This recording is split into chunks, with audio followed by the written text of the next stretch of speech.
In today's video, I'm going to teach you how to enable or disable hands-free telephony in Windows 11 and Windows 10. Hands-free telephony is the feature that lets Windows use your Bluetooth headset or earphones as a hands-free device for calls and voice chats. Sometimes this is really useful, for example in online meetings. But it can also cause issues, like low-quality audio for music or games, because Windows may switch your device into a lower-quality hands-free mode. In this tutorial, I'll show you how to turn this feature on or off so you can get the behavior you want. First, make sure your Bluetooth headset or hands-free device is already paired and connected to your computer. If it isn't, go to the Bluetooth settings, pair your device as usual, and confirm that it shows as connected. Once that's done, we'll adjust the hands-free telephony setting. On your keyboard, press the Windows key and the R key together to open the Run dialog box.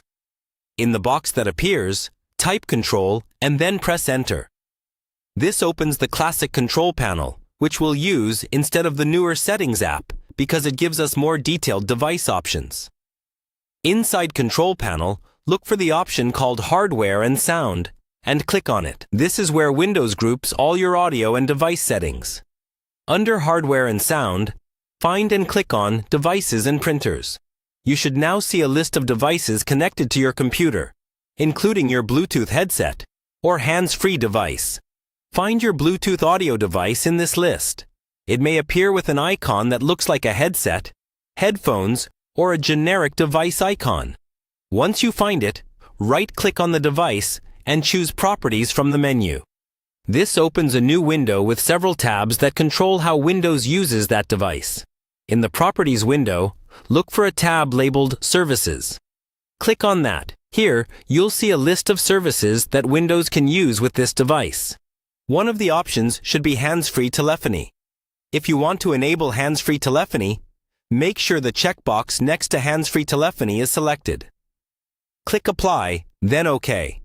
If you want to disable it, simply uncheck that box, then click Apply and OK to save your changes. After you've done this, it's a good idea to disconnect and reconnect your Bluetooth device, or briefly turn Bluetooth off and back on, so Windows fully applies the new setting. From now on, your headset will either use or ignore the hands-free calling profile according to the choice you just made.